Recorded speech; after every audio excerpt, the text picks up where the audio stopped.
মুক্তিযুদ্ধের ঘোষক ছিলেন শহীদ প্রেসিডেন্ট জিয়া রহমান। সেনাবাহিনীকে বিতর্কিত যারা করতে চান তারা বাংলাদেশের স্বাধীনতা সার্বভৌমত্বের শত্রু।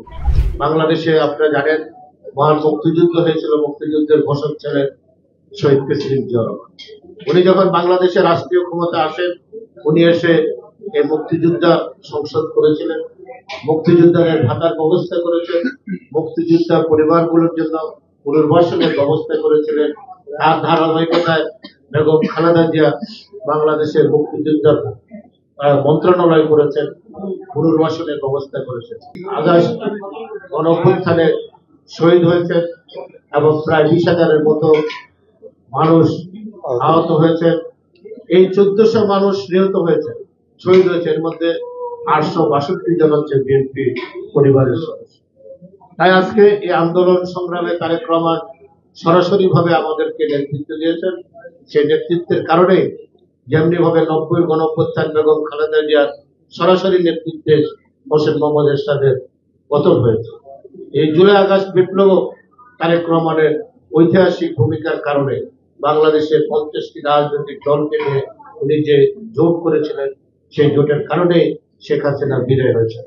বাংলাদেশের আজকে যে পরিস্থিতি, এই পরিস্থিতিতে ভূ রাজনৈতিক এবং দেশের অর্থনীতি, দেশের আইন শৃঙ্খলা সবকিছু মিলেই আমরা এই উত্তর আমরা ডক্টর ইউনূস সাহেবকে দোয়া করি, ওনাকে আল্লাহ যেন আরো দীর্ঘায়ু করেন এবং উনি অতি দ্রুত যেন একটি নির্বাচনের রোড ম্যাপ দিয়ে বাংলাদেশকে এই পরিস্থিতি থেকে উত্তরণের ব্যবস্থা করেন, যেটি করেছিলেন 90-এর গণঅভ্যুত্থানের পরে বিচারপতি শাহাবুদ্দিন অন্তর্বর্তীকালীন সরকারের রাষ্ট্রপতি হয়ে অতি দ্রুত সময়ের মধ্যে একটি স্বচ্ছ নিরপেক্ষ নির্বাচন বাংলাদেশের মানুষকে উপহার দিয়েছিলেন।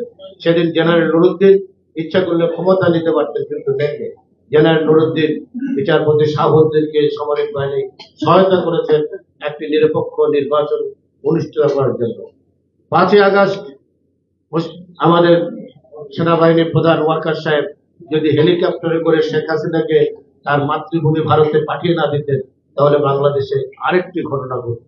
আমাদের এই সেনাবাহিনী, মুক্তিযুদ্ধের সেনাবাহিনী, আমাদের এই সেনাবাহিনী যদি পাকিস্তান আর্মি থেকে সেদিন বিদ্রোহ না করতো, তারা যদি স্বাধীনতার ঘোষণা না দিতেন, জিয়া রহমান সকল সেক্টর কমান্ডাররা পাকিস্তান আর্মি থেকে বিদ্রোহ করে তারা রণাঙ্গনে মুক্তিযুদ্ধ করেছেন।